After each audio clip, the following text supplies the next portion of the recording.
Welcome back to another episode of the Rossetti and Stewart Podcast. He's Antonio Rossetti. I'm Justin Stewart.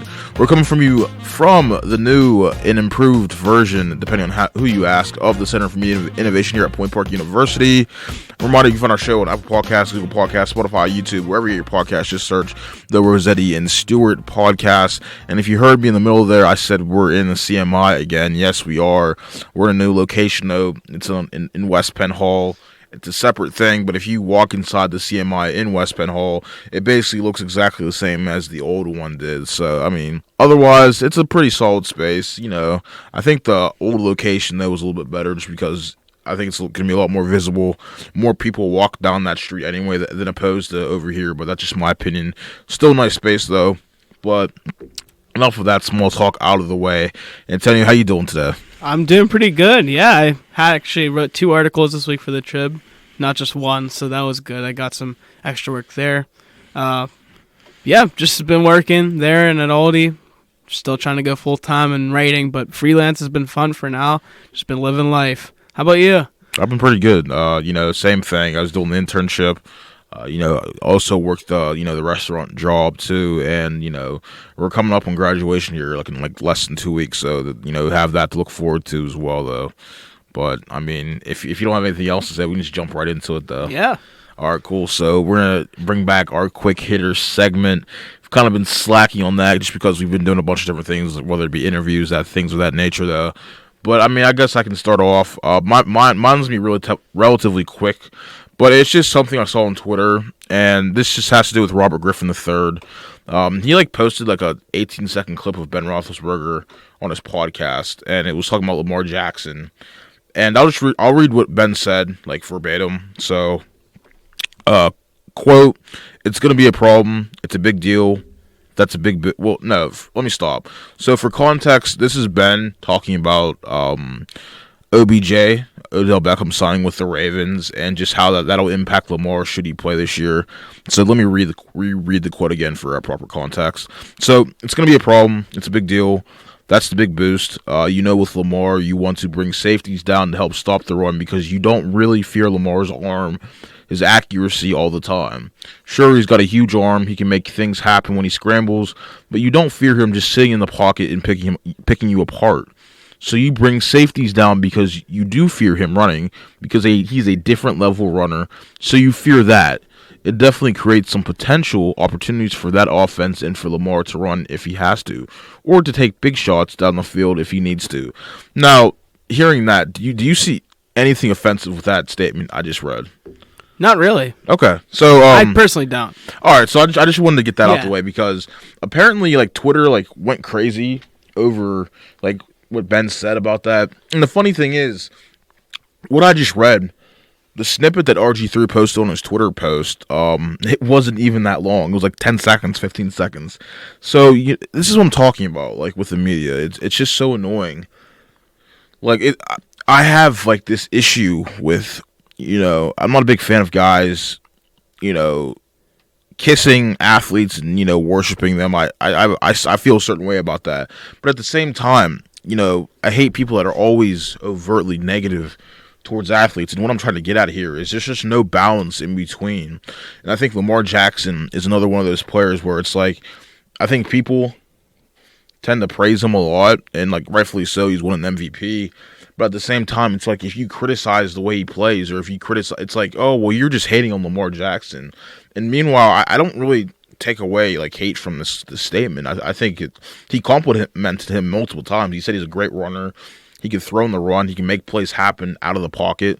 I mean, listen, Lamar is not a perfect your ideal perfect quarterback. I just don't understand how that can be labeled as just a lazy take. And first of all, Ben Roethlisberger, just for context, because apparently he doesn't know what he's talking about.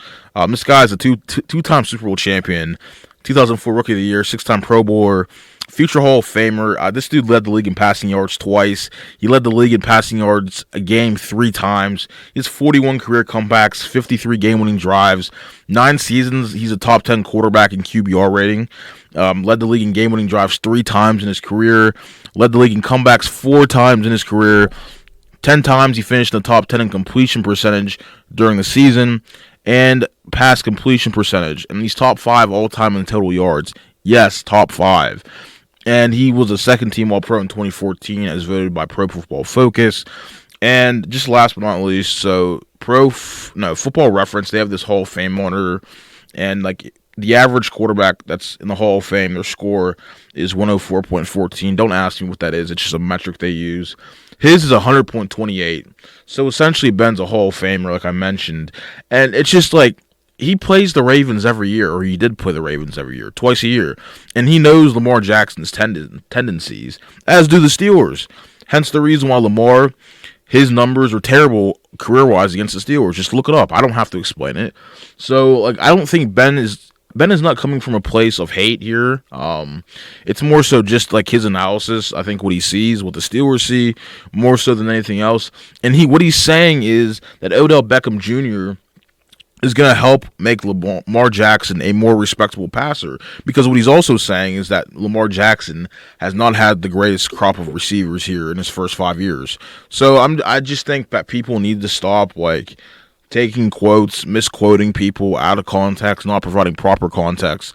It's just annoying to see because, like, and there's just there's a whole other story about Ben. There's that people have personal vendettas against him too, and I understand why. It makes complete sense. I'm not like the biggest Ben fan either, but at the same time, you have to realize, like, it's just like at some point, it's just ridiculous just to hate on a guy because he has an opinion, and it's not like he's clamoring for attention either. Like, this guy has his own podcast. He's just talking to his buddy about how he sees the Ravens with Lamar and OBJ together. So I just think the whole thing is just blown completely out of proportion as usual. And you have the two competing sides. Well, Lamar can do no wrong. People criticize him too much. And then you have the side where people are always taking shots at him too. There's just no balance in healthy sports conversations. And I think it's a really big problem. So that's my quick hitter for this week. There you go. Can I add on it? You can. Yeah, so it is silly. If you listen to our podcast, you know I like Lamar Jackson. Arguably one of my favorite quarterbacks in the league. Watched him at Louisville. Watched him play in person at Louisville in one of his first games he ever played in college. I mean, the dude was a stud the whole entire time. The dude was a stud for years. Even in 2019 MVP season, I mean, let's get real. Lamar Jackson is the real deal. And since he got drafted 32nd overall, I've always been a proponent that this guy's a quarterback because you could see his arm in college was there, and that he's also has the size to play as well. Nonetheless, though, you're allowed to criticize players, flat out. Because the thing is, and another thing too, eye test is important. Let's get real. Ben Roethlisberger head-to-head against Lamar Jackson. It's not a good look for Lamar Jackson. And I'm going to pull up statistics for you guys. So here is Lamar Jackson in his career against the Pittsburgh Steelers. His career completion rating, not just one season, his career is 63%. Against the Steelers, it's 59.6%. So he's 3% less on completion rating. He has 110 touchdowns to 38 interceptions in his career. Against the Steelers, he has 4 touchdowns and 6 interceptions. And let's also mention the costly fumble he had in the first quarter in a game against the Steelers a couple seasons ago in 2021 as well.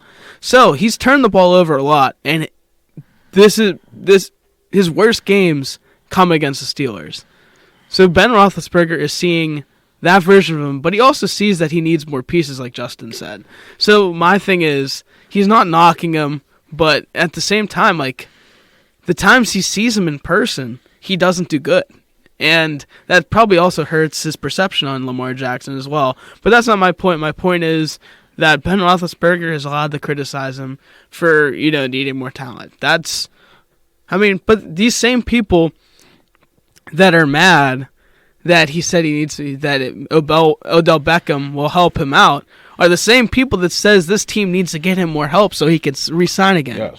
These are the same exact people that are doing that. So they're walking hypocrites. Listen, you gotta call it on both sides right now, because they always say, oh, well, he needs more pieces so he could get that big contract, and so he can actually want to re-sign and come here. He gets then OBJ signs with the Ravens. Then all of a sudden, Ben agrees with you guys. He says, yes, he has more pieces. Now he'll actually be better. But all of a sudden, you don't like that. Is it because I don't know what the reason is. It's just you're not allowed to criticize the guy, and it's like they're worshiping gods, and it's honestly silly because, I mean, yeah, that's just my thought on it. Well, no, I can tell you why people are like, taking shots at Ben. It's real simple. It's just the way his career started off, the way he was perceived by players, media.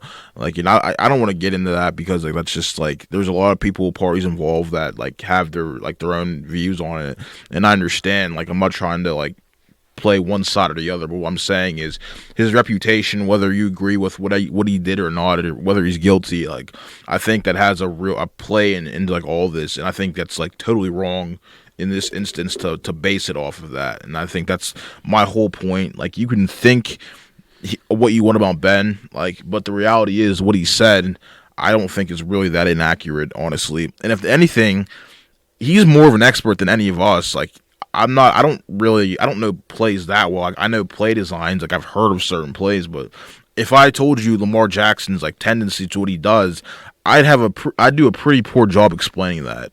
And I think Ben would do a lot more better because, first of all, he played 18 years in the NFL, and he played it at a high level for the most part. So I don't know. I just think the whole disrespect angle of it just kind of gets out of bounds sometimes, and I think people. This is once again the social media component of things. We see something, if one person has their own viewpoint and they're outraged or they disagree with it, then now there's this mob mentality. It's just like, oh, well, okay, well, we have to jump on this person because he said something that we don't agree with. And listen, just to wrap up on this Lamar Jackson thing, there's been times where Lamar Jackson's been criticized where it's been totally unfair. I will give you that. I'm not going to say that there's been times where he's just like criticism has just not been unnecessary. Like his draft, like that was really bad. Like people suggesting that he should be a wide receiver is very insulting, considering that he won the Heisman and had like 2 great years at Louisville. So that was just really ridiculous. And he's one of the most talented quarterbacks in that draft. I mean, and the fact that he fell pick 32 was he should have been top 10 pick, maybe top 5. Honestly, looking back, and that was just that's shame on the scouting departments of each team and just people putting information out there that's just ridiculous. And he's dealt with a lot. I'm not gonna say he hasn't, Lamar, but at the same time, people have sung his praises too. He has people in his corner that respect him. If people didn't respect him all like that, he wouldn't have won MVP back in 2019. So it's just it's a double-sided equation of this, all of this. So I like more Lamar Jackson too. Like, this isn't me like dogpiling. If people want to take it that way, that's fine. But Lamar Jackson, when he's right, his peak is like a top 5 quarterback, and we saw that in 2019. And I think his floor is still very good. He's still like in the 10 to 12, 13 range as far as NFL quarterbacks go, which is still really good. And he has that running component too, which is like unmatched in the NFL currently. Maybe if you want to argue Josh Allen. But as far as pure speed goes, Lamar is probably the best quarterback in the league right now as far as dual threats. So, it's just one of those things. I just think while I don't think he'll ever be the same player as he was in 2019, like, he's still very good, and I think teams have to respect that. I think Ben, and what he's trying to say, is you still have to honor his running abilities, but he can also throw too. Like, I don't want to, say he can't throw. That's a whole other perception of him too. But it's just he's not what I call he's not an elite thrower though. There was a handful of guys that I'd rather take than him. And once again, it's not a shot at Lamar Jackson. It's just like, Mahomes is a better thrower. Allen's a better thrower. Burrow is probably a better thrower. Maybe not Burrow, but like you get my drift. So that's you're also like picking hairs when it comes to the top. Like, obviously Mahomes is clear cut one, but there's so many good throwers in that top 5 category. But you got to put Lamar up there. I think that's your point. Oh no, he's definitely he's definitely a really good quarterback. I think he can be elite. If you give him the weapons. And I think 2019, I don't want to call it an outlier, but he's still been pretty good ever since. Like, it's just, there's a lot of factors that go into it too. Like the Ravens, that 2019 team, they were like really good. They lost 2 games the entire year, and they had one of the best running games in the history of the NFL. Like, they had 3 guys Lamar rushed for 1,000. I think Mark Ingram rushed for 1,000. I'm pretty sure another running back rushed for 1,000 on that team too. So that team was stacked. They ran the ball well, and I think if Lamar does come back, having Mark Andrews there and then OBJ, and maybe if they can address the need in the draft, I think they'll be in decent shape come this season. So did they have Collins that year too, or is it Edwards? They had one of those running backs as well that year. I think it was J.K. Dobbins. I think it was Dobbins that year. Let me look it up real quick. I think it was Dobbins. Yeah, Ravens. It may have been Dobbins because they had Collins the year before. Yeah, but no, yeah, Mark Ingram was really good that year too. So let me pull him up real quickly. Yeah, so just like for context too, this team 2019 they were first in offense and third in defense. So like they were a great team that year. Where's the stats at?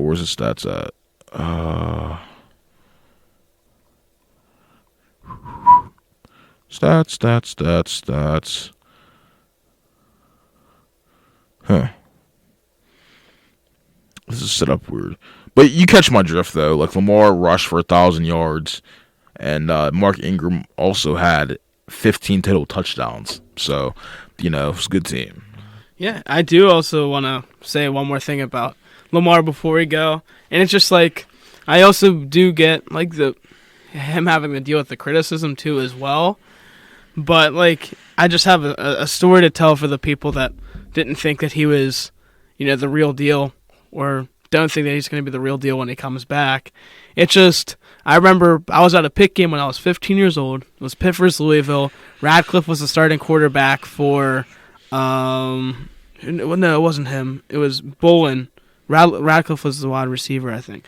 Yeah, so Bolin was the quarterback for Louisville that year, and he throws a pick six. Yeah, it was a pick six to Avonte Maddox, and Pitt goes up 42-17 right before the half ends. Lamar Jackson comes in, converts a 3rd and 19 running the football, goes right down the field, makes a 42-34, throws for 141 yards in the second half, and Louisville only loses 42-34. So my point is, Lamar does indeed have that dog in him, and he always has. And I was just saying that because I am a big fan. That day I became a fan of Lamar Jackson, just seeing how he took a team down 42-17 and made it a one-score game. Obviously, it was just too much for him to cover. But that also is, I also did want to bring up just his performances against the Steelers. I mean, he has a career passer rating of 97, and against the Steelers, it's at 67. Like, it's okay to criticize players over if they don't play good against a certain team, or if they know they need help, because certain teams, like the Steelers, give him fits because he doesn't have enough pieces. So Ben has every right to say whatever he wants about that. So that's just my final point. But I do want to get into my quick hitter now, and I just want to bring up some very cool baseball last names we've seen. Lastings Millage. I mean, Millage, that's such a great name. Brad Boxberger. William Zostadio. Lars Nootbaar. All great names. But can anyone top Ryan Mountcastle? What a name that is. And I do want to talk about Ryan Mountcastle now. I'm not talking about White Castle. I'm talking about Mountcastle. He had a 9 RBI. He currently leads the league with 19 ribbies right now. And he went 3 for 4 with 2 home runs and 9 RBIs a couple days ago. So I just wanted to bring that up. A 9 RBI game that doesn't come very often. He's the real deal, man. Ryan Mountcastle, past couple years, has been doing really, really solid. 9 RBI game. Just wanted to bring it up. Orioles, they got a solid lineup again this year. Right now, the Tampa's blowing everyone out of the water in that division. But just wanted to bring out my boy, Ryan Mountcastle. Give him his credit. Also give Brian Reynolds his credit for the 5 home runs he has so far. Yeah. And my other quick hitter is Connor Holderman. Leads the league in holds with 5. His last name's Holderman. Has 5 holds. Leads the league in holds. See what I did there? Yeah. So, time to get into the NBA now. Yeah, we can do that. So, at the time of this recording, the play-in tournament's already happened. You know, the Lakers clinched the 7th seed, the Hawks clinched the 7th seed, and then the Heat last night and the Timberwolves, yes, the Timberwolves clinched the final playoff spots. So pretty much, just real quick before we just jump into the predictions, we have the Nuggets and the Timberwolves in the first round, Suns, Clippers, Warriors, Kings, Grizzlies, and Lakers. And in the Eastern Conference, we have Bucks and the Heat, Cavs and Knicks, 76ers and Nets, Celtics and Hawks. So I don't know which conference you want to start with. Which one you want to start with? We could do East first. So do you just want to do East and just run through the whole East, then do the West, and run through and then do the finals picks? Yeah, that's fine. All right, cool. So we'll just start with the 1 seed Bucks. Had a great year. Probably the best team in the NBA, arguably. And they're playing the Miami Heat, who, fell flat to the Hawks the other night, but bounced back in big fashion, yesterday against the Chicago Bulls. And, I like the Heat. They have talent. Jimmy Butler played well yesterday. Bam Adebayo defensively, we know can give you. Tyler Hero can be a scorer when he wants to. With that said, though, I'm going to take the Bucks in 5 games here. I just think the Bucks are a lot better of a team. Giannis is a man on a mission. I think, he's going to have a legit shot at championship number 2. Chris Middleton seems to be in good shape this time of year, as best as you can be for the playoffs. Drew Holiday, you still have him. Brook Lopez, Defensive Player of the Year candidate. Not to mention you have Bobby Portis as a 6-man candidate too. So I just think the Bucks are just going to be too much for the Heat to handle, honestly. So yeah, I'm going to take the Bucks over Heat in 5 games. The Bucks were, if we remember correctly when we did the NBA predictions, the Bucks were my NBA champion that I predicted. Now, are they my NBA champion now? You'll find out later. But, that being said, Heat, disappointing season. Got into the play-in. A lot of the teams had them ahead of the Cavs and the Knicks. Didn't get to that point. I think that this team's older. They're on the downside of things. I think the Bucks, still top of the league. Still best team in the East by far. I'm going to go with the Bucks in 4.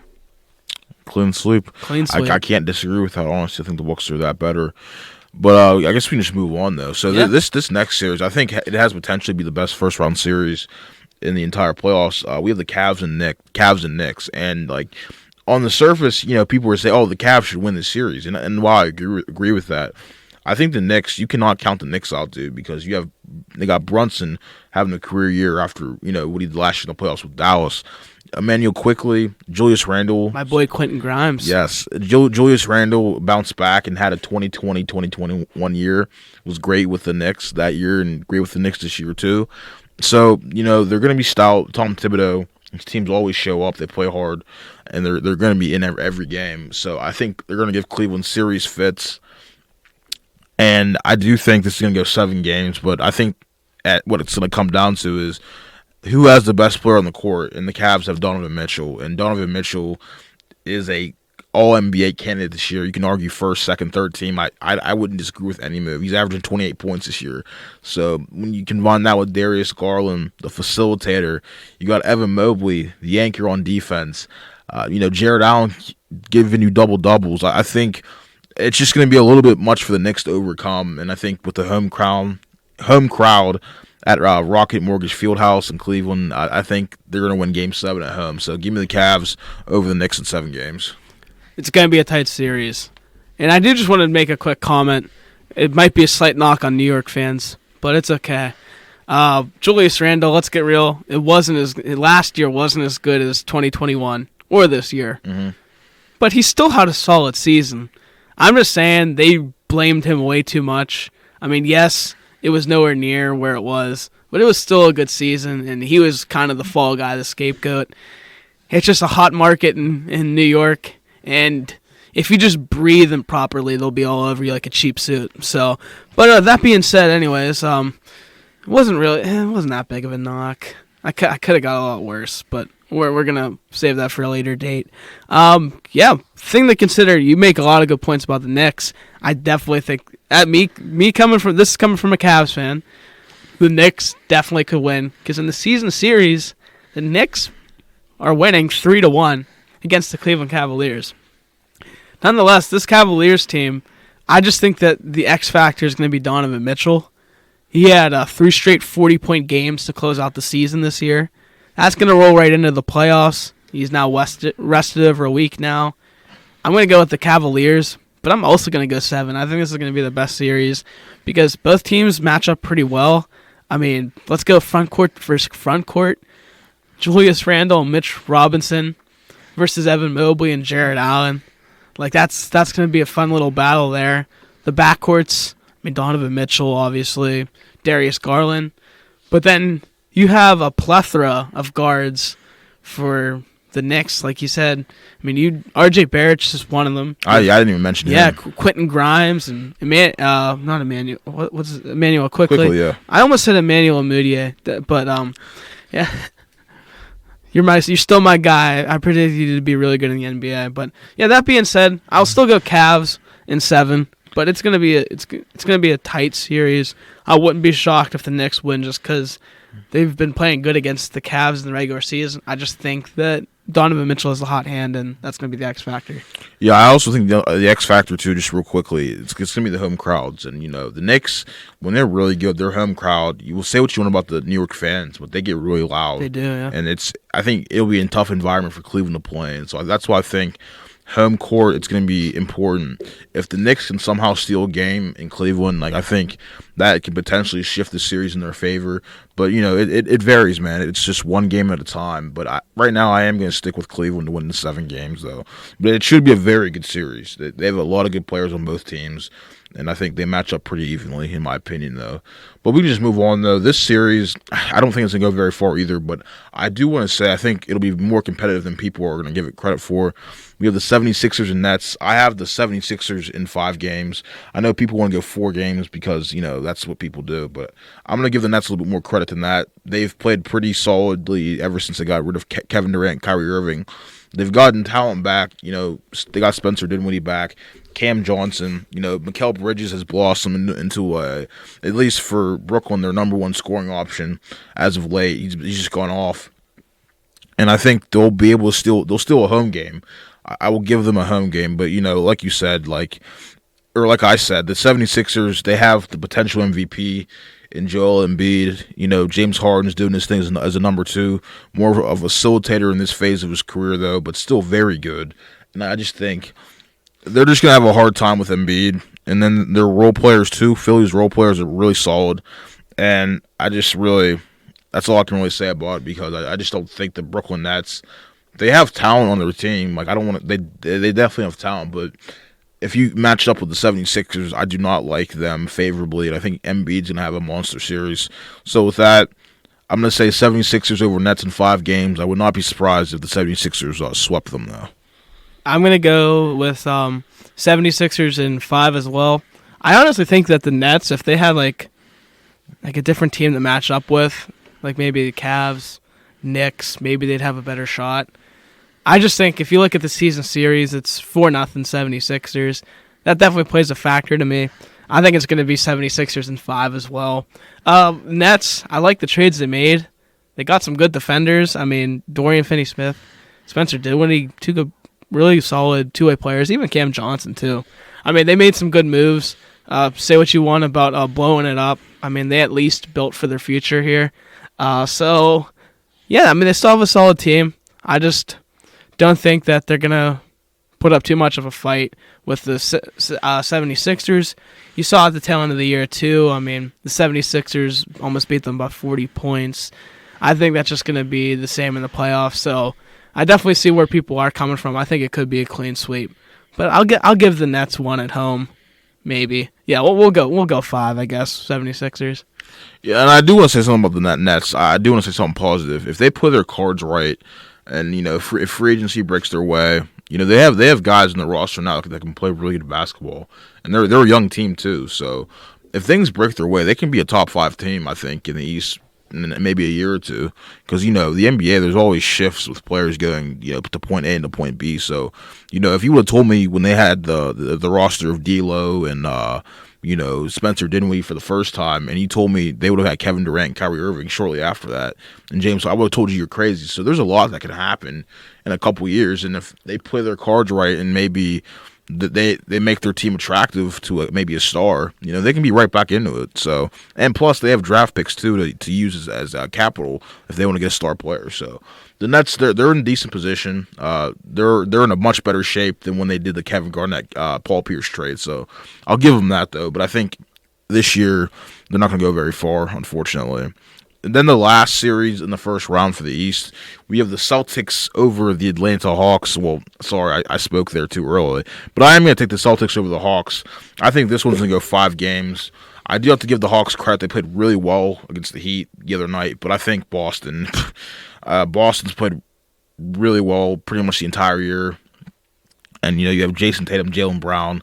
Their roster is just so deep. And I think the Hawks... While I think the Hawks have talent, they're a talented team. There's just something this year, it's just not working out. They've pretty much been mediocre the entire year outside of that performance Tuesday, and I just think there's a lot of hate on Trae Young too. I don't understand why, because he's averaging like 26 and 10. That's just really strange. And they're talking about trading him. Why would you trade someone? It's always because he got drafted ahead of Luka. It's honestly because people think, what a bust now. Meanwhile, he's still one of the best point guards in the league. He's like he's like a 3-time All-Star.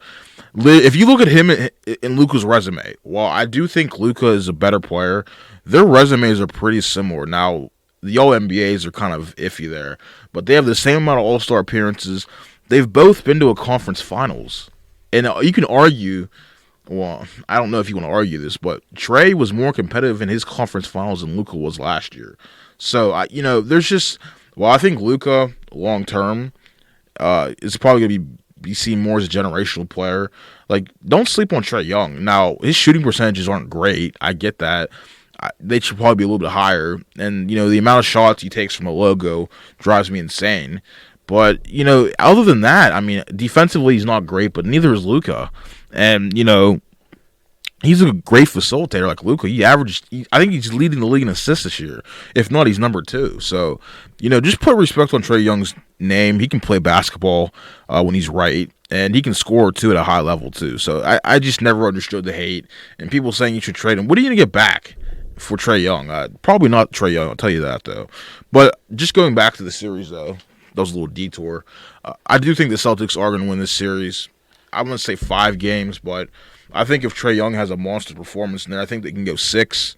Make it somewhat interesting, though, but I think just Boston just has a better team this year. And it just, I don't know what the season series has been, but they have the better team. They have the better roster, at least as far as this year goes. And I think the Celtics, like the Bucks, they're primed for a long playoff run if things fall in their favor. So, yeah, I'm gonna go with Celtics in 5-2. You practically hit on everything there. I think they could make it more competitive. I mean, they got some good players and stuff, but the key stat is the Celtics have won 8 out of their last 10 to close out the season. I think that's important. It's always good to get hot at the right times, and they hit stride tail end. I'm gonna go with the Celtics. I'm gonna go with them in 5. Well, fair enough. I think we've agreed on every pick. So the second round would be, hold on a sec. Oh yeah, so the second one, the first matchup will be Bucks and Cavaliers. And as much as I love Cleveland, I think this is where the road stops for Cleveland. I'm gonna take the Bucks in 6. While I like Mobley defensively, just trying to have people try to stop Giannis is just a really tall task. And not to mention, you have Chris Middleton too. Drew Holiday, like I said, you have Bobby Portis. They have a lot of size. Milwaukee has an insane amount. They have a lot of tall guys on that roster, dude. And I just think Cleveland, I think they're a year or two away from being like a serious championship team. But nonetheless, I think it will be a competitive series. I don't think the Bucks are just going to blow the Cavs out of the water, but I do think experience matters in this case. The Cavs, without LeBron, this will be the furthest they've ever been in a really long time. So I do think experience triumphs, youth here. And I think the Bucks, with their veteran players, I think they're going to pull away from the Cavs in 6 games. That's crazy because I was thinking 6 games as well.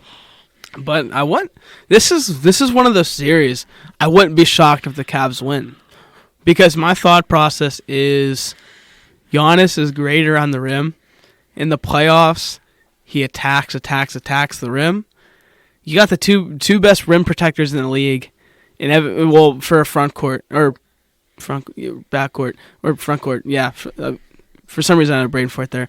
But with Mobley and Jarrett Allen, so my thought process is if they're able to, prevent Giannis from getting to the rim and being there when he gets there, tough task. But I think this team has the best chance, even over the Celtics, to beat Giannis and the Bucks. That's just my thought. I think this team has the best chance. That being said, though, I'm still gonna go with the Bucks in 6.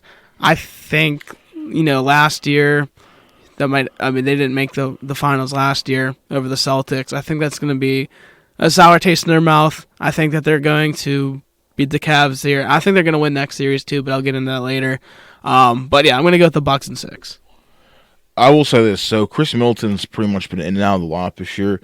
If for some reason he misses like an extended period of time, or if Drew Holiday misses, or Brook Lopez even, I think this is going 7. And I have no idea. I'd probably still take the Bucks because if Giannis stays healthy, he's the best player on the floor. I think it goes 7. I think the Cavs can give him a real fight. Regardless, I think they're going to give him a good fight. It's just I think the Milwaukee, I just think they're a little bit better this year. So this one, I think we're going to disagree on this next series. So while I just did say that it would be the 76ers and Celtics for the last second round matchup, well, I did say that the Celtics are primed to make a deep run if the cards fall in their favor. I'm actually going to take the Sixers in 7, and here's why. So Boston, to me, I just don't. While you said they won 8 out of 10, and that's fact, can't argue that. I don't know. It just for some reason the second half, while I said they were pretty consistent all year, I'm about to contradict myself. They just didn't look as sharp to me, and I feel like while this is one of those series, I think it can go flip flop either way. Like the 76ers, like to me, it's now or never. If you're not going to win the championship this year, when are you going to win it? And I feel like I've been saying that for the past 2 years in regards to Philadelphia, though. So with that being said, I think this is one of those series where it's a coin toss. Both teams are really good. I was struggling to make this pick. Coming in, I was going to take the 76ers to win the series. But after careful consideration and thought, I'm going to switch my pick. I'm going to go Celtics in 7. Dang, because I thought you were going Sixers all the way. I was, and then I just thought about it for a second. It's like, yeah, I'm going to go Celtics in 7. Because I was going to go Celtics, too, because they won the season series. Yeah. And last year, it was 2-2 in the season series. The year before, the 76ers swept the Celtics in the season series. What that's telling me is that this Celtics team has now found a way to beat Embiid in that team. But at the same time, Joel Embiid's an MVP candidate this year. So I definitely think that he could play a factor. They could go off. And I said it last year in the playoffs. I'm going to say it again this year. It all depends on the play of James Harden. I think that's what it's really going to come down to is this his year to overcome it and, get to the finals and win this series, get an upset over Giannis with Embiid and stuff. But I just think, I don't know, the Celtics, I think they're going to want the Bucks again. I think it's going to be the Celtics in 6. I think Jason Tatum and Jaylen Brown, they found a way to beat this team in the season. Robert Williams, good center as well, I think. And I just think that they have a solid team that will be able to defend Embiid. Embiid's still going to put his points up. He's the best player center in the Eastern Conference, but he's going to put his points up. I just think that at the end of the day, I think the Celtics are going to pull through and 4-2 in the series. You're saying 6 games? Yep. Okay. I'm going to go 7. I think Philly, the Embiid, he's playing out of his mind this year, so I'm going to give him an extra game, though. But here's what I'll say. So the 76ers, they have, this thing every year where it's they start off slow, and then Embiid goes off, the second half of the season. Then they're, the hottest team in basketball. We've seen this for the past 4 or 5 years now. And then it's they're a dark horse team to make the finals and win the championship. And then, they win their first round series, and then the second round comes, and usually the team they lose to, usually goes to the finals. I don't know if that's actually true, but it just seems that way. And so I just think they're just they're a team that should be capable of winning a championship. But I don't know. It's just to me, like, it's just every year they're a second round team. They always get bounced every year. Like, they've never made a conference finals with Embiid, let alone a finals. And I just think it's weird. And I don't know. I just have to take Boston. I don't know why. I just think they're playing better right now, like you said, and they've been playing pretty much great the entire year. Philly started out kind of slow, and then they went like on a ridiculous win streak. So, but it's gonna be a tough series regardless. I wouldn't be surprised if Philly won. I wouldn't be surprised if Boston won. But I'm just gonna say right now, I'm gonna take the Celtics in 7. But yeah, I mean, I guess we're in agreements there, and that will leave with our conference finals. This one's it's another tough pick. I don't really know who's gonna win. It'd be Bucks and Celtics. If you recall, the Celtics won the series last year, but Chris Middleton also didn't play really the entire series, so there's also that to consider. I still think the Celtics can beat the Bucks with Chris Middleton. It's not really a concern with me. I also think the Bucks can beat the Celtics though. So I don't know. Maybe you should go first. I want to hear your rationale. Who do you think is going to win that series? You know what? We're going to go Bucks over Celtics in 6. I called the Bucks to make the finals early in the year, so I'm going to stick to it. That's probably my biggest reason why, obviously. But I just think last year Celtics beat them. This year they have Middleton back in the lineup. But I do have to say, I mean, Middleton missed a lot of the year this year. They've learned. Excuse me. They learned how to play without him, throughout the year. But now he's back. Started playing good in the second half. I think the team's finally in the full swing of things. I think, regardless of Middleton's health or not, I think Giannis is going to be up to play this one. I'm going to go with the Bucks in 6. I am going full on the Giannis train right now. I just think after last year, that's a lot about the NBA. Like, it could go either way. Like, one year the Celtics are going to win, and one year the Bucks are going to win. I think this year it's going to be the Bucks' turn. And, yeah, I think we might be seeing a championship rematch from a couple years ago. But I don't want to. That's just foreshadowing my Western Conference pick. So, I think we're in agreements here for a lot of picks, man.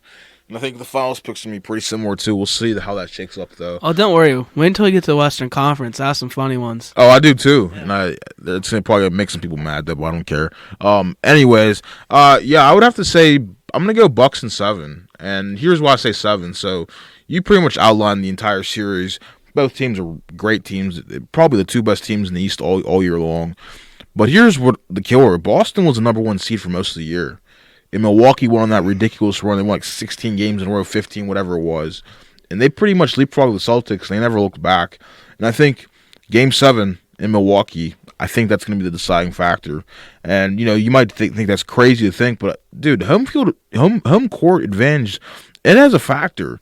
I mean, just ask Scotty Barnes when DeMar DeRozan's daughter was yelling, they missed half their free throws. So, you get rowdy fans. Like, anything's possible. And I think Giannis, the freight train he is, going to the basket, there was talks about, the league figuring him out in the playoffs. But he's shattered those, winning the championship a couple years ago. Now he's just, a man on a mission. So I think he's going to have a bad taste in his mouth from last year, considering that if they beat the Celtics, they probably win the championship last year, too, because I think they match up better with Golden State, in my opinion. They would have no answer for Giannis. Don't give me the Draymond Green stuff. Forget that. But I think the Bucks would have won last year had they beat the Celtics. But you have that to think about. And I think the Celtics, I would not, like I said, these are series that can go either war. An injury here or there, a bad call, like it can change the trajectory of the series. But right now, I'm going to have to go the Bucks over the 76ers, not 76ers, the Celtics in 7 games. So, there you have it. That's the Eastern Conference playoff picture for you. Let's go to the West. The West. This first matchup, so just to remind our audience, Nuggets, Timberwolves, Suns, Clippers, Warriors, Kings, and Grizzlies and Lakers are the 8 teams left in the West. And we can start off with the Nuggets and Timberwolves. I'm really confused about this series, and here's why. So, on paper, Denver should probably sweep the Timberwolves, but I don't think that's going to be the case. I think the Timberwolves are going to give them some serious issues. I really do, and I would not be surprised if this went 7. And I think that's if you talk to a lot of people are not high on Denver to go. Let me rephrase that. People are not high on Denver to go really far this year. just talking with a lot of people on Twitter, and I would probably have to agree. I do think they're going to win the series though, because like I said, they have the best player on the court when it matters most. But I just think the Timberwolves, Karl Anthony Towns, if he can continue to play well, Anthony Edwards is not going to be as dreadful as he was against the Lakers the other night. He's going to be solid. You have Mike Conley, who played well against the Lakers in the play-in the other night as well. The veteran presence there. They're going to give the Nuggets some fits. Now, to the extent of which they give the Nuggets fits, I don't know. It can be a gentleman's 5-game sweep. It can be a 6-game series. I think it can go 7. But I'm going to go with the Nuggets just because they're the best player on the floor. And, I just don't know what I'm going to get with Jamal Murray and Michael Porter Jr. And those are supposed to be like the big 3 in Denver. But those guys have both battled with injuries, and I just don't know like which version you're going to get of those guys every night. And I just think consistency matters this time of year. And, I know what Jokic is. I don't know what the rest of the Nuggets are. And that's probably the biggest concern I have with them. So I still think they're going to win this series, though, but I think it's going to be more competitive than what people think. So, yeah, you know what? I think that the Timberwolves with a good front court with Gobert, and with Karl Anthony Towns now that he's back. Yeah, I definitely think that's a good front court. And Karl Anthony Towns, I mean, other than Embiid and Jokic, when healthy, he's top 5. The thing that's concerning for me is I think the Suns could go a lot farther in the playoffs, but I just don't know because at the tail end of the year, Jokic missed a lot of games. You talking about the Nuggets or Suns? Nuggets, yeah. Okay, you said Suns. I was confused. Oh yeah, Nuggets. Yeah, Okay. Jokic missed a lot of games with the calf, with the sore calf and stuff like that. That's concerning to me. It's going to be tough to get into the rhythm because he missed like 6 out of his last 8 games. Well, I think part of that, I think he probably was dinged up. I think that was more of a precaution. They pretty much had the 1 seed locked up, so I think they were just trying to err on the side of caution. I don't think he was. Yeah, that's my opinion. But I think I don't think they managed it right because it was 6 out of the last 8 games he missed, and one of the games he did play in, he only played 25 minutes in. So I'm just concerned about that because now if you watch the game he did play in, they were out of sync. So that being said, though, I'm still going to go with the Nuggets. I think Jokic, obviously Towns is a really good center. I think Jokic, I think people have a lot of the same opinion that, hey, Towns is going to put up a fight. But I think Jokic is going to prove why he's a back-to-back MVP in this series. Like you said, best player in the series. So I'll go Nuggets. I'll go Nuggets in 5. It could go 6.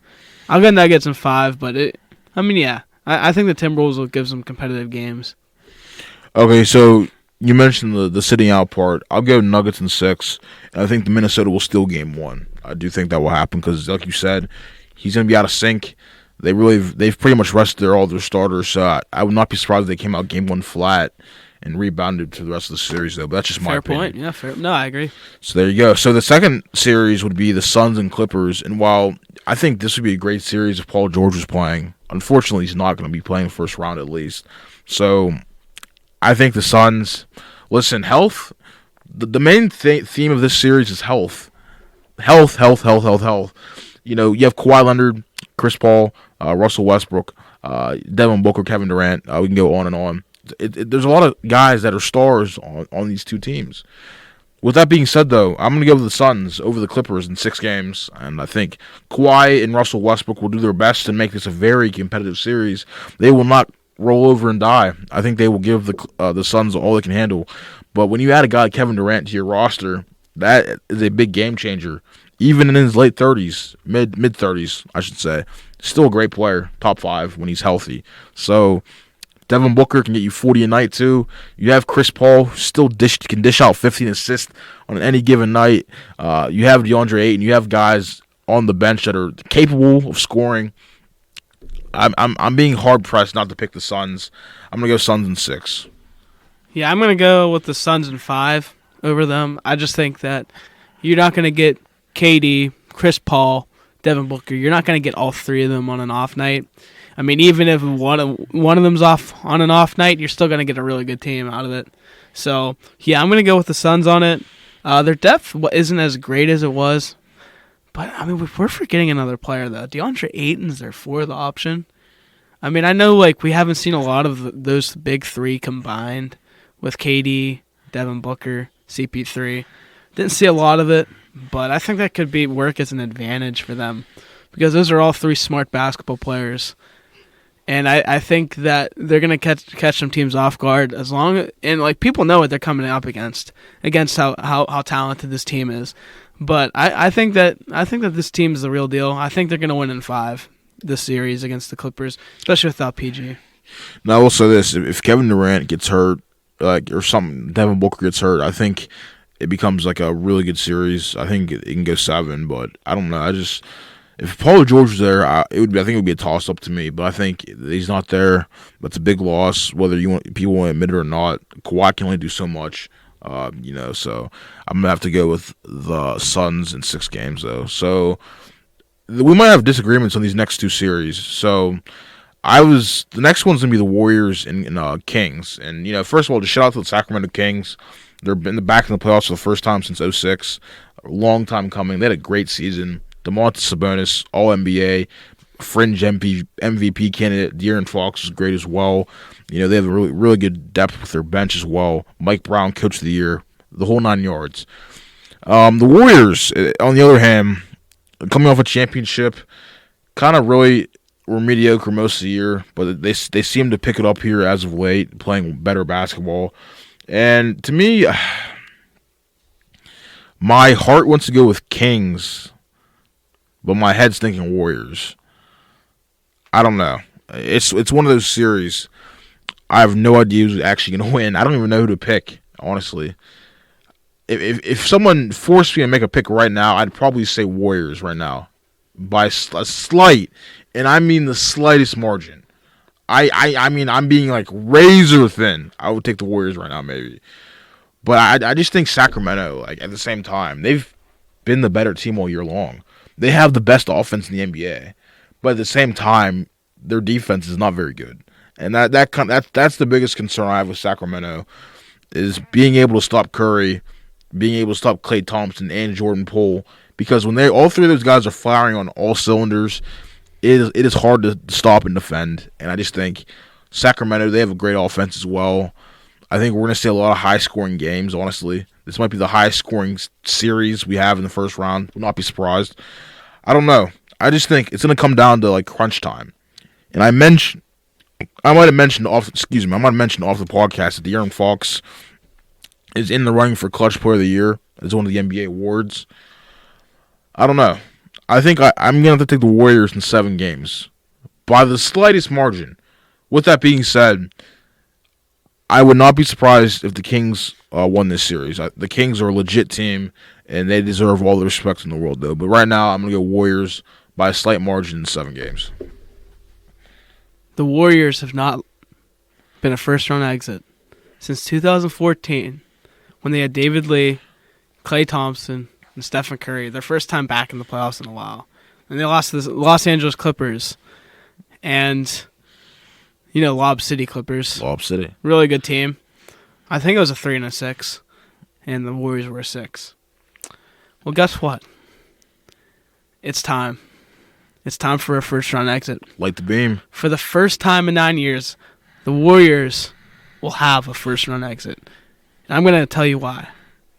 Steph Curry, Klay Thompson, and Jordan Poole. You're so right. Against a bad defense, I definitely think that they have a chance to beat this team. I definitely do. I think it's going to be a great series. I think it could go either way.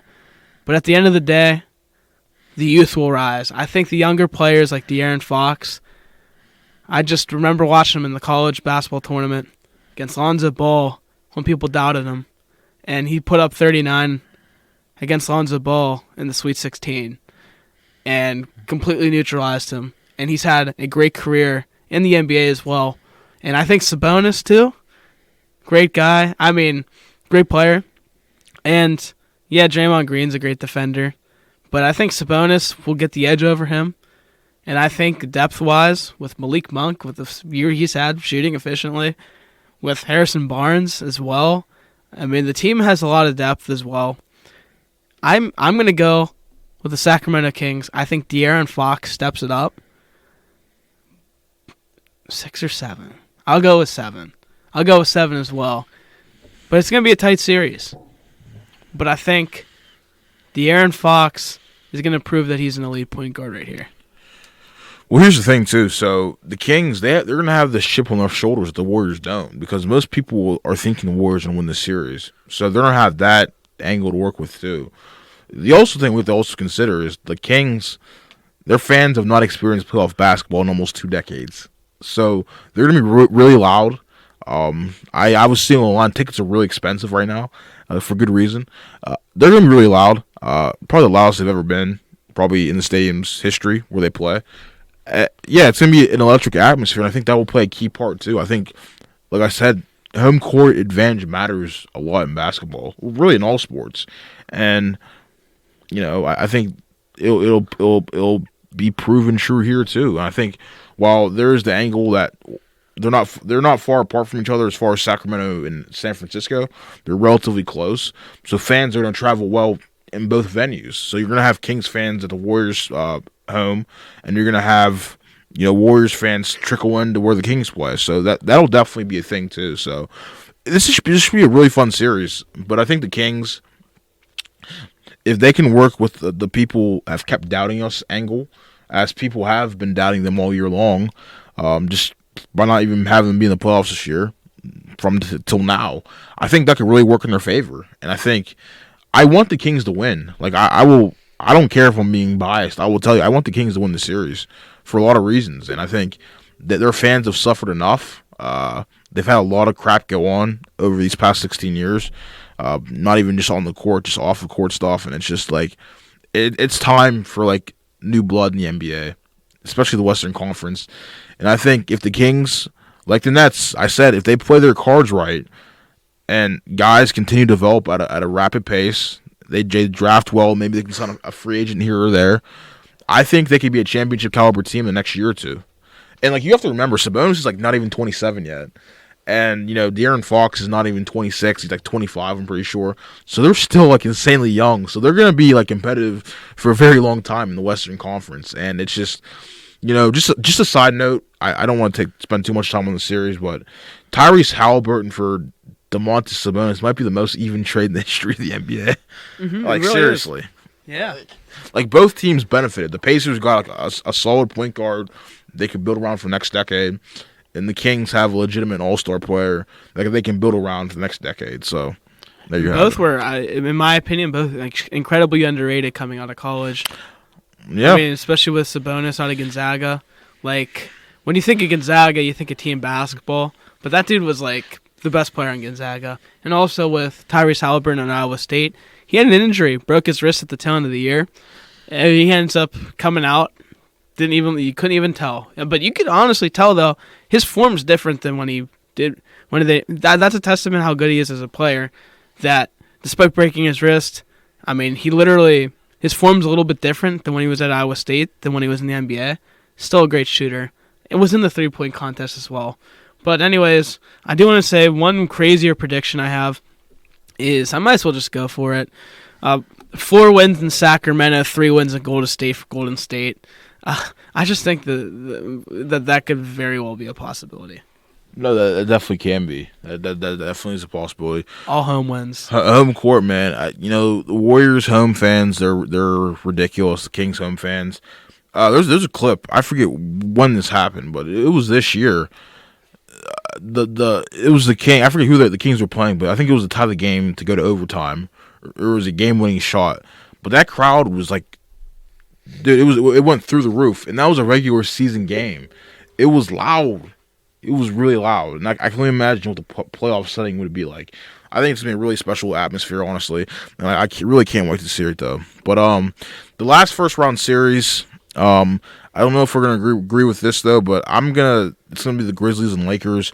I'm gonna take the Grizzlies in 7 games. I know everyone's on the Lakers hype train, and like I understand why, but at the same time, it's just like it's just so it's unoriginal, and it's just like people are still thinking that like LeBron's like in year 10, like with the Heat, and like Anthony Davis is gonna stay healthy the entire playoff. I just don't see that happening. I really don't, and like I saw how they finished last week. They struggled to close out the Jazz twice without their best players. The Jazz were sitting all their good players. They barely beat the Timberwolves. I just don't see them they're gonna give Memphis a hard time. I'm not gonna doubt that, but I just think the Grizzlies, while they are missing Steven Adams, I think they're missing Desmond Bane too. I think he's hurt. I know Adams is out for sure. But they're missing it's either Desmond Bane or someone else, but they're missing another significant piece too. And that's definitely gonna hurt. And I do think there are legit concerns about how they're gonna handle Anthony Davis defensively, but I think Jaren Jackson is more than up to the challenge because he is a Defensive Player of the Year candidate. So I think he's more up to the challenge to handle AD though. But the thing is, Jaren Jackson needs to stay out of foul trouble because he does commit a lot of fouls. It's probably one of the biggest gripes I have about him. So he's never on the court a lot as much as you want him to be on there. So if they can get Jaren Jackson in the foul trouble, I think the series can go 7 games. But I just think Memphis, they're a younger team. They still have John Morant, who's playing well, and they've seemed to move past all the off the court stuff. So I think I'm going to take Memphis by a hair in 7 games. I do think LeBron and AD are going to play well, but it just comes down to health with the Lakers, and I think people will fail to recognize that. It's like it's like, they're going to win the championship this year. I just don't see it. I really don't. Now, can I see them beating the Grizzlies? Yeah, but I don't know. My head's telling me Lakers, but I think it has to. I'm gonna go with Grizzlies in 7 games. Honestly, I'm just gonna go Grizzlies in 7. What the heck? I'm gonna go with the Lakers. I'm on the train. Okay. And it's not because of other people. I didn't even know. I don't go on NBA Twitter a lot, so I didn't even know that. Well, no, just real quick. It's just like a lot of people in the media. It's like they're picking Lakers to go to win the West. So that's. I don't think they're gonna win the West. Okay. But I do think they're gonna win this series, and I think they're gonna win in 6 games. Okay. And I know it sounds crazy, but without Steven Adams, that really hurts because Anthony Davis. I mean, he literally he averaged 29 and 13 this year. Yeah, Jaren Jackson's a great defender, arguably Defensive Player of the Year, but when you have an anchor next to you in Steven Adams, your defense just comes tenfold. It goes up that much higher. So I think without that, Anthony Davis is playing his best basketball we've seen in years. And I think that that's only going to continue right here. I mean, especially now that he's rested before these. Well, no, they just played the play-in. Never mind on that.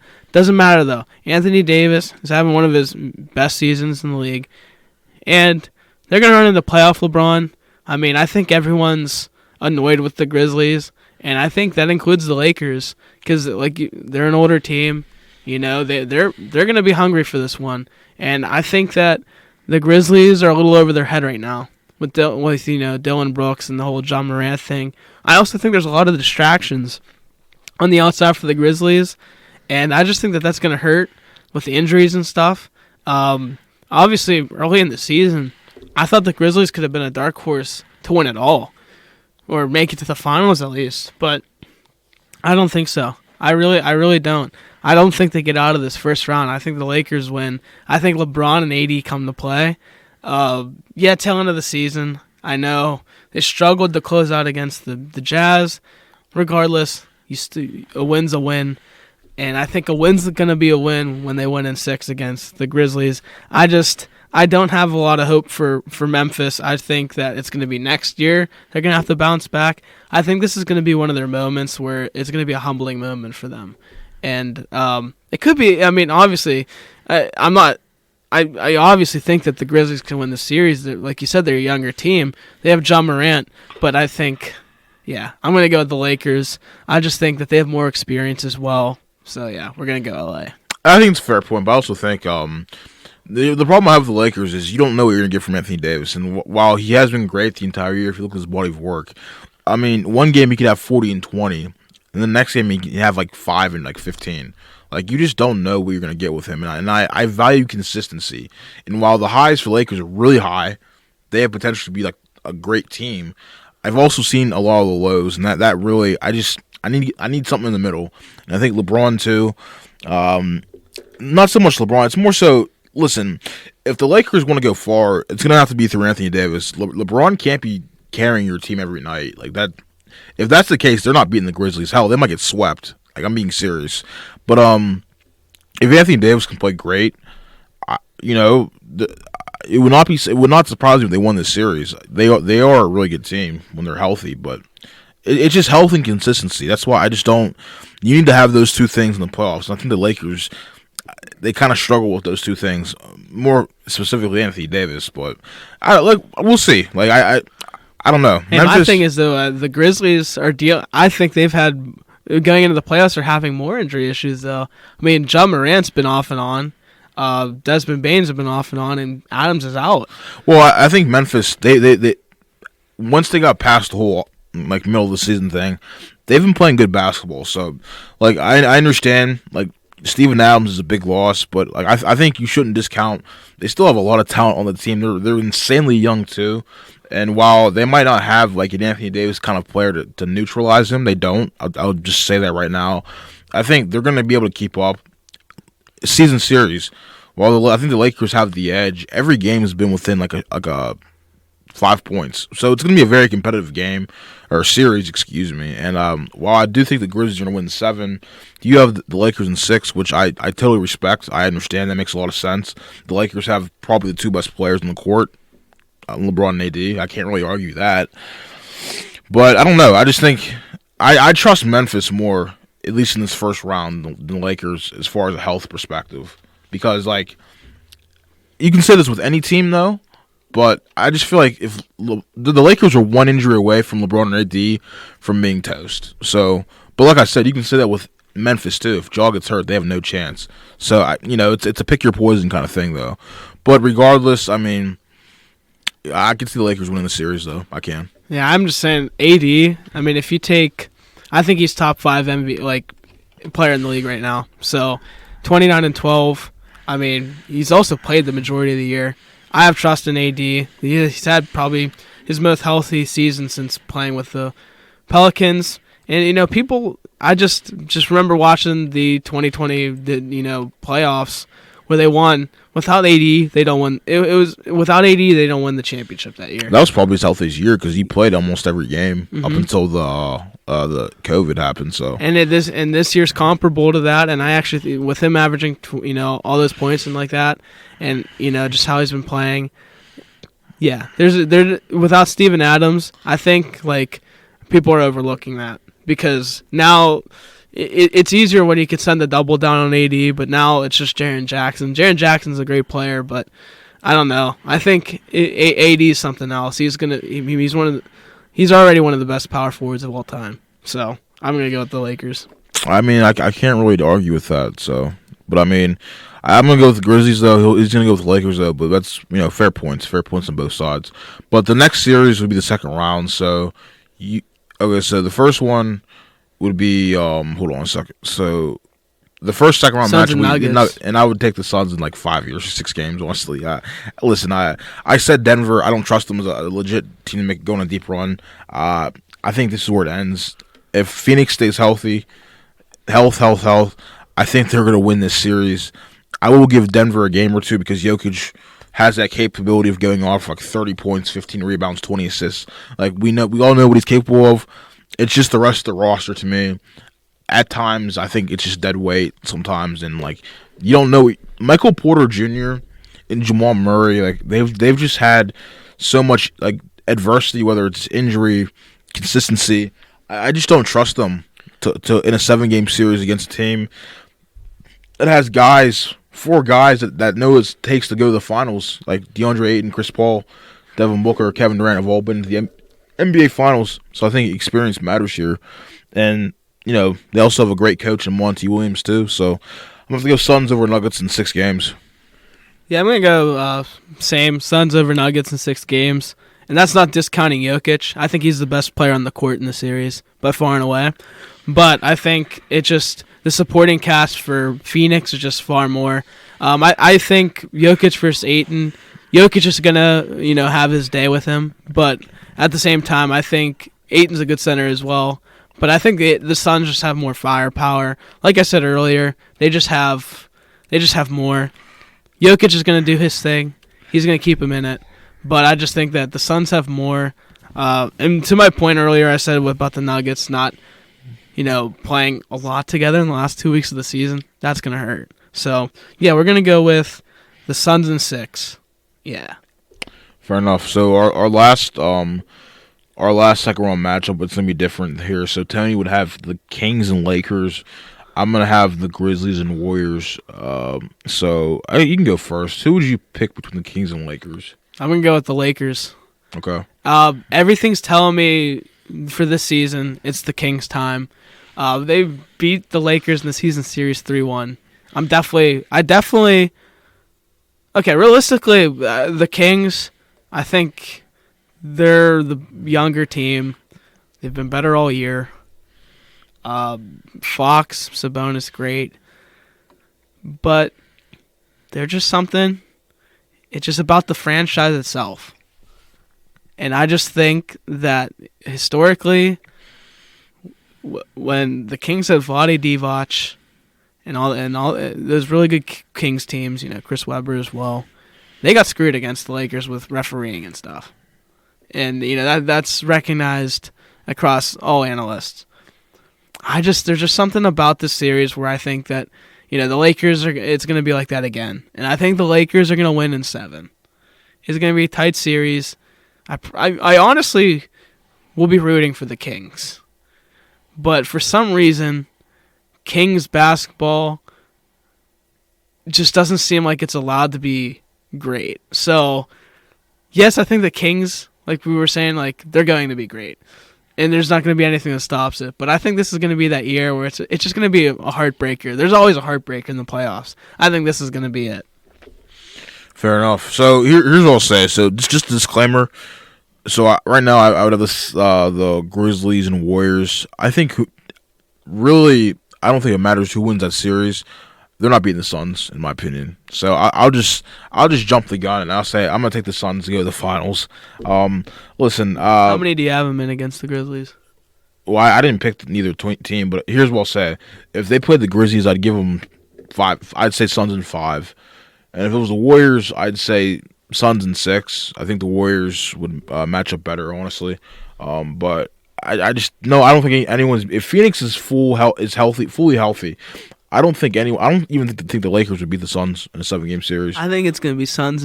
I'll just go with mine. I'm going to go with Suns in 5 over the Lakers. There you go. So, I mean, I just feel like there's just really no point in me just going over, Grizzlies Warriors because I honestly think maybe the Warriors probably win that series because they have their number last year they had their number.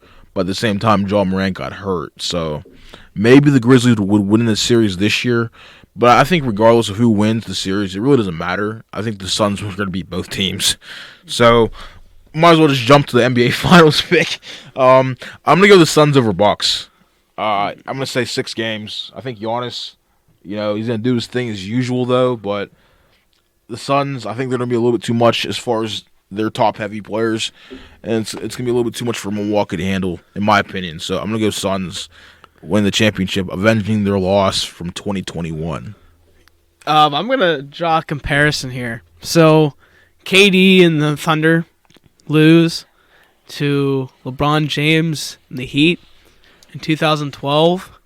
Years later, he joins the Warriors and has an elite team with him. I mean, not that the Thunder weren't elite. I mean, you had Westbrook and Ibaka, Taba Cephalosha, James Harden. Don't forget about my boy Tabo, great defender. But he comes back, and then they beat LeBron. He overcomes LeBron, obviously with a lot of help because he joined a 73-9 team. So yeah, but here's the comparison. He loses to Giannis in the playoffs in 2021. Comes down to the last shot. He now has more firepower this year on his team. I mean, that Nets team did have firepower, but the depth, it's just not there where it is with the Suns. I think he gets his revenge on Giannis for knocking him out of the playoffs a couple seasons ago. I think KD has a great series, but most of all, CP3 gets his ring, and we're all happy. I'm going to go with the happy ending. CP3 gets his ring. Devin Booker, his 70-point game, it's not in vain. He gets his ring. Kevin Durant gets another ring. He already has them. I don't really care. But yeah, DeAndre Ayton gets his ring. My boy Campaign gets it. They win 6 games. Phoenix Suns. Here's what I'll say with the Suns. So one more thing about them. So just with all, like, if you look at their roster, they just have guys that have had a lot of adversity in their careers. Like, think about it.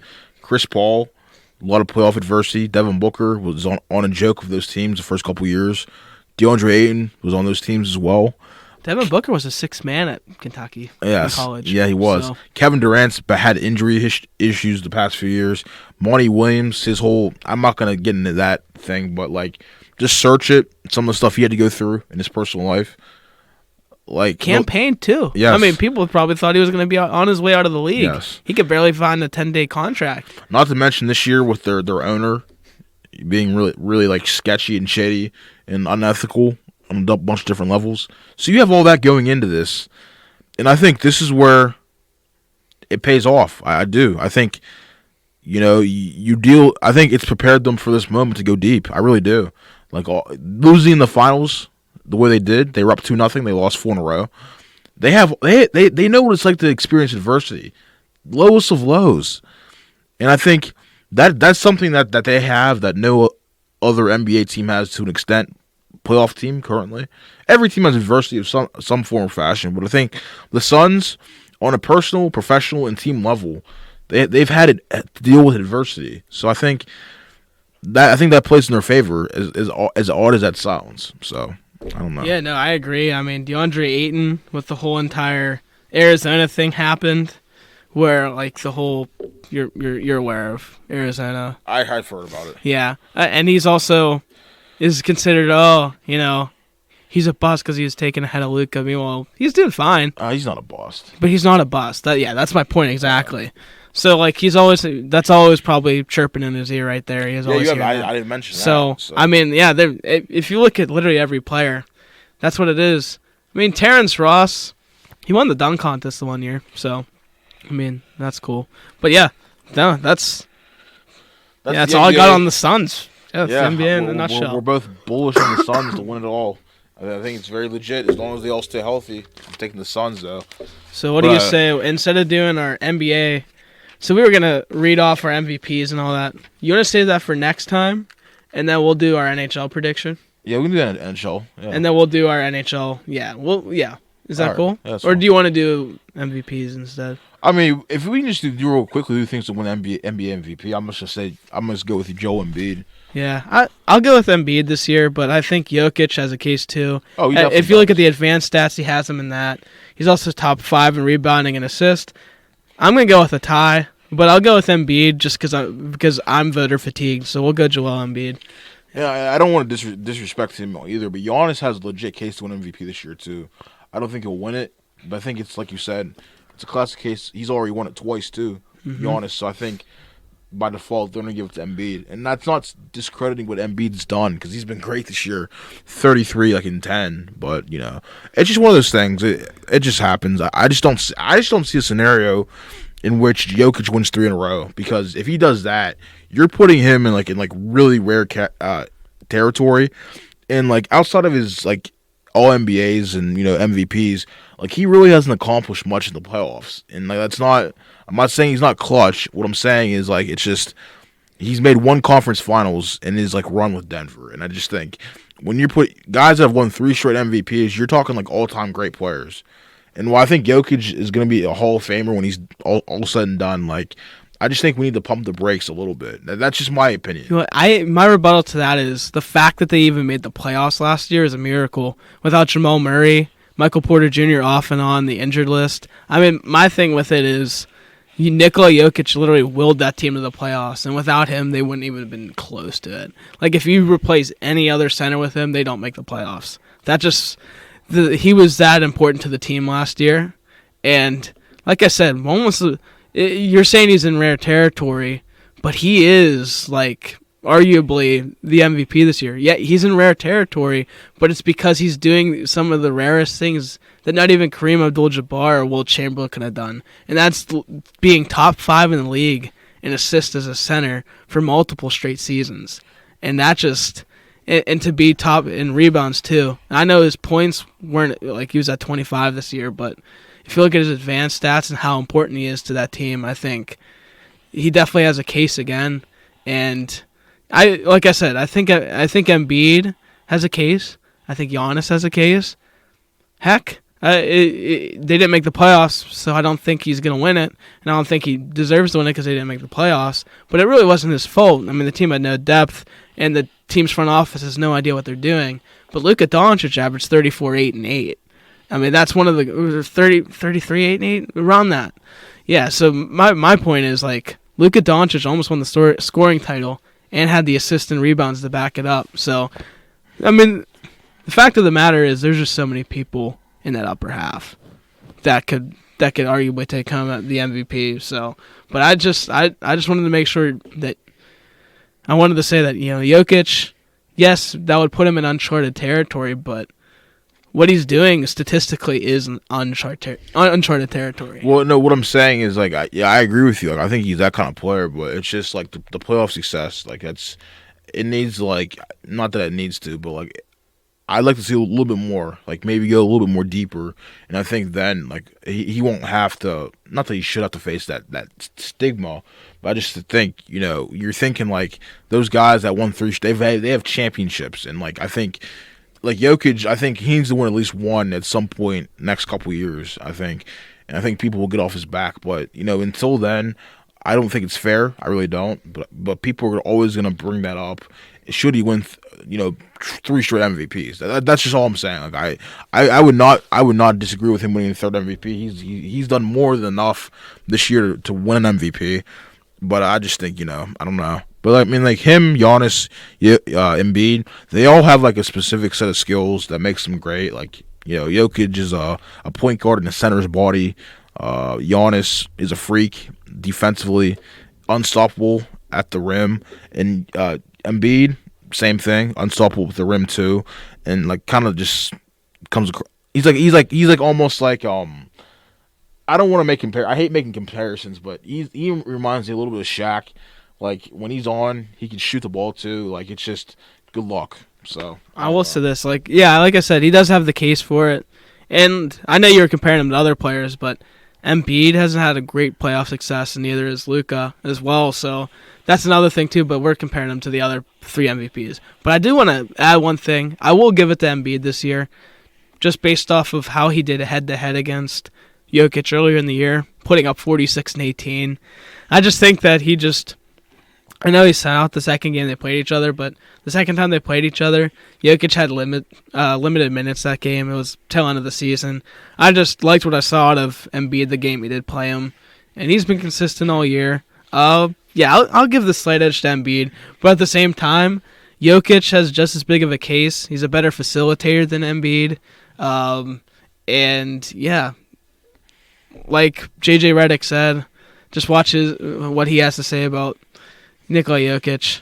He knows more about the advanced stats than I do, but yeah, he's definitely the difference maker in Denver. But yeah, that leads to the 6th man though. Who would you go with? Oh, that's a tough question. It is a tough question. I'd probably go with who we had. It's Brogdon, Portis, or Quickly? Yeah, I'd probably go Brogdon. Mm-hmm. or Portis. I mean, I have to look at Quickly's numbers though, but I think listen, I think all 3 of those they're all averaging 14 points a game. They're all viable options. I think Brogdon or Portis. I'm gonna go Brogdon. I think he'll win it. Mm-hmm. Yeah, I'm gonna go different. I'm gonna go Emmanuel Quickly. All right, you can do that. I think just if he were a starting point guard, I think he'd be averaging over 20 points a game. That's all. I just think like we've seen Portis start and we've seen Brogdon start. I think if Quickly were to be a starter, his points would be through the roof. I mean, just look how he plays when he does start.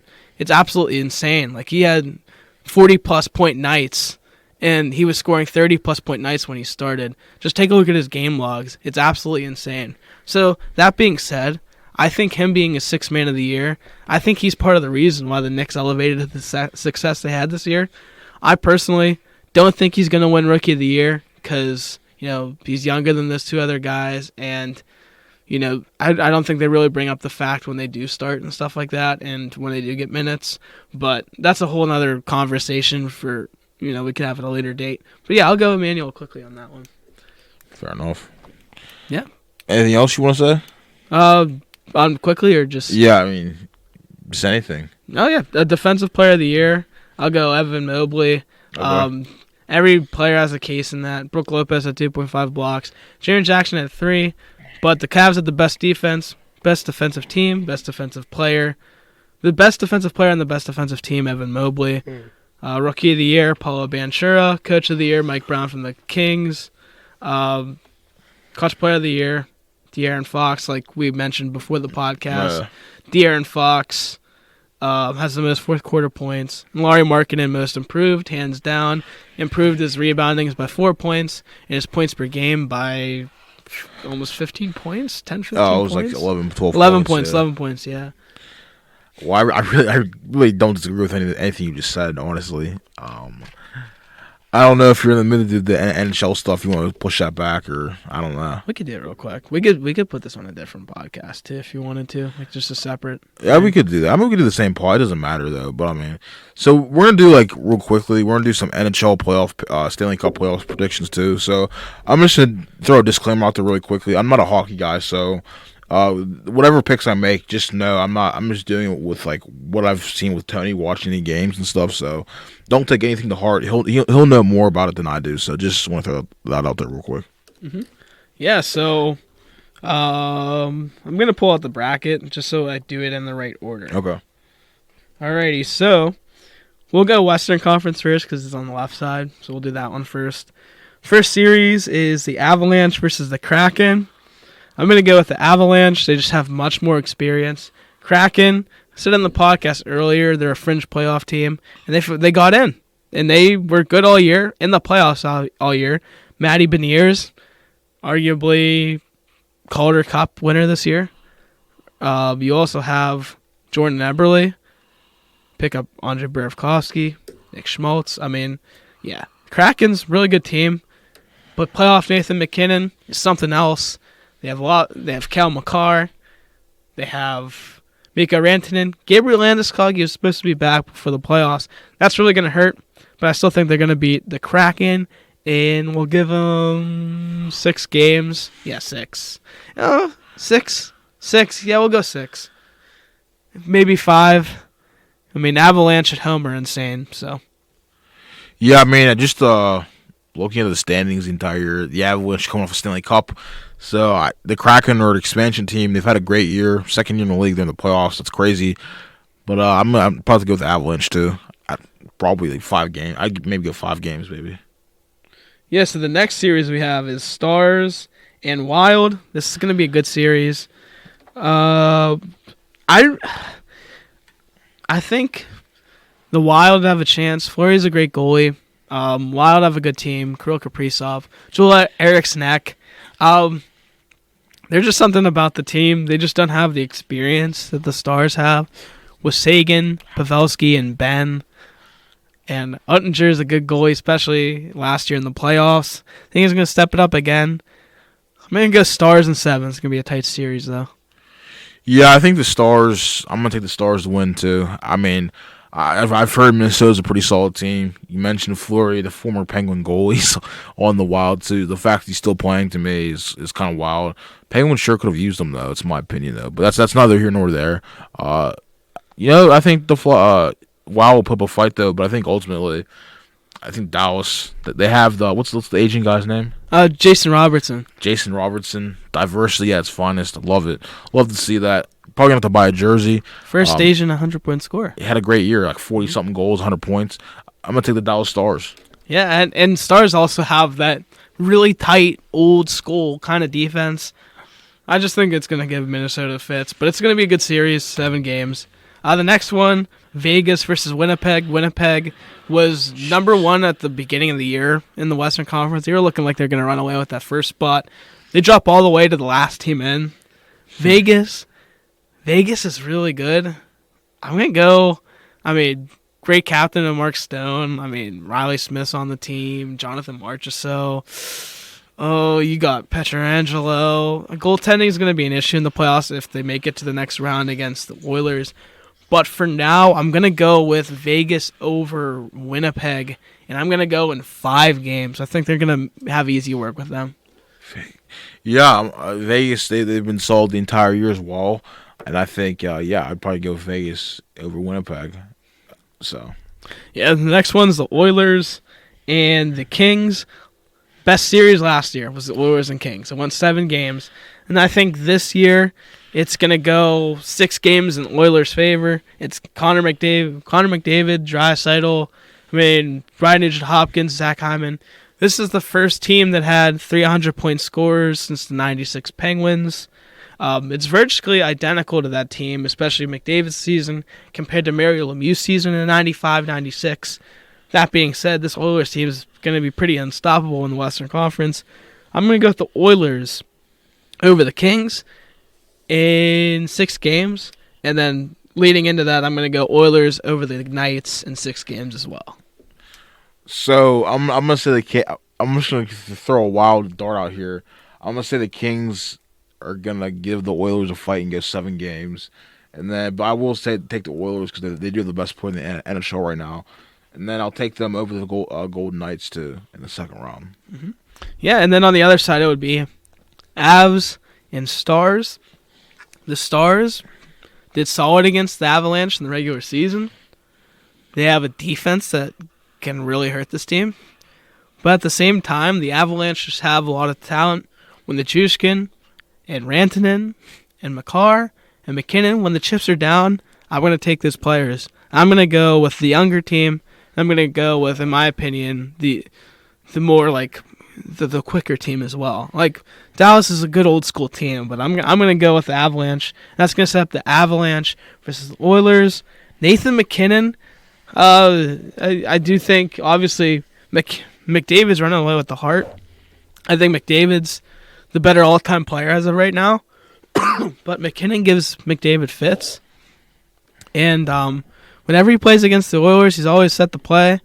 I just think this year, there's just too much firepower for the Oilers.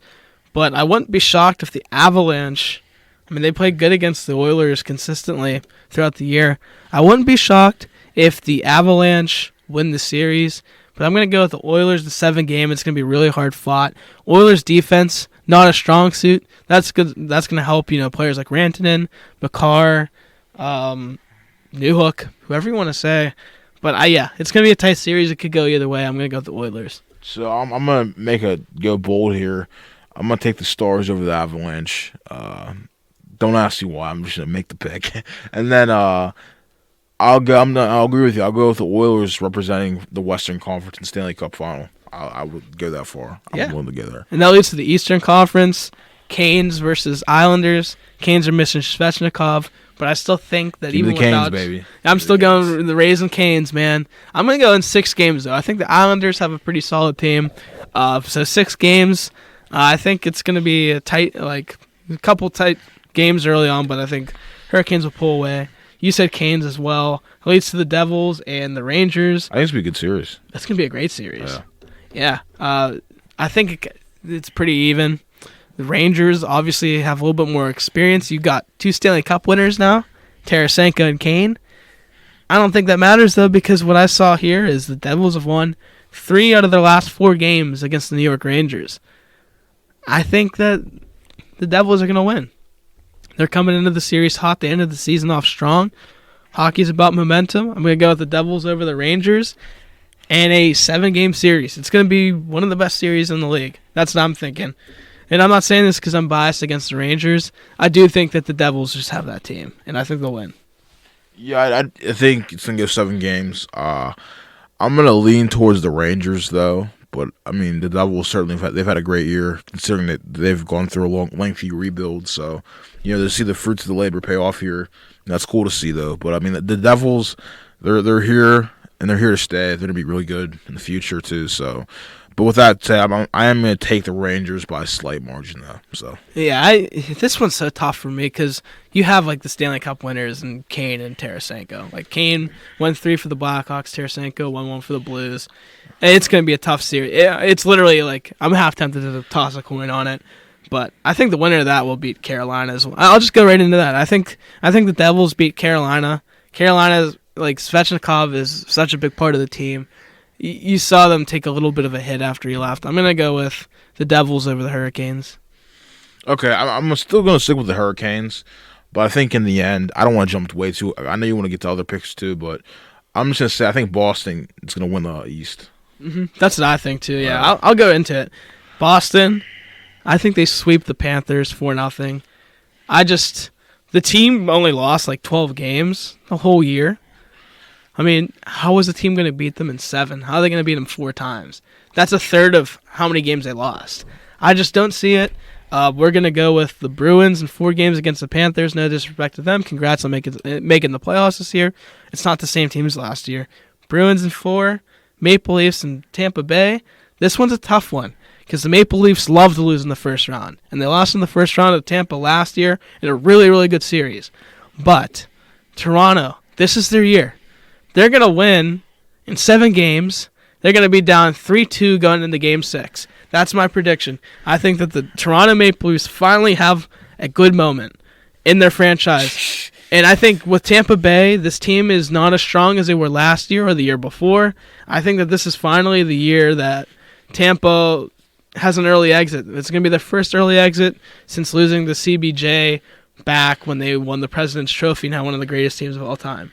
That being said, their victory is going to be short-lived. They're going to lose to the Boston Bruins 4-1 in the series. And then it's going to be Boston versus the Devils. I'm going to go 4-1. 4-1 or 4-2? I'm going to go 4-1 Boston. I think it's going to be... I just think that they've been that dominant all year. Yeah, I'm going to go Boston 4-1 in the series. Or 4-2. It's going to go either way. One of the ways. But yeah, Boston and Oilers in the Stanley Cup. There you go. I'd probably pick Boston with it all. They've been the best team all year long. I know the Oilers, they have that high-scoring offensive attack. But I think Boston, they're more of a complete team, top to bottom. And I think they're going to win. I'll give it 7. I'll go 6 or 7 because the Oilers are a good team. I don't want to completely disrespect them. But give me the Bruins, baby. Boston, the city of champions. I think McDavid needs to win a championship one of these times, and I think he will. I definitely think he will. This core is going to be back next year, too. I think they need to add a couple more pieces as well. I mean, this team's already stacked, though. But I'm definitely going to go with the Bruins. I mean, they've had years where they've become so close, especially against the Blues the one season in 2019. They've had great teams ever since then. But when you have Taylor Hall, who's, a first liner on any other team, he's like a third, second line player. I mean, the defense, Lindholm, like Orlov, Charlie McAvoy. Don't know how to pronounce the one guy's name, Grzelcyk too. Like, I mean, this team is just, the defense is loaded to the gills.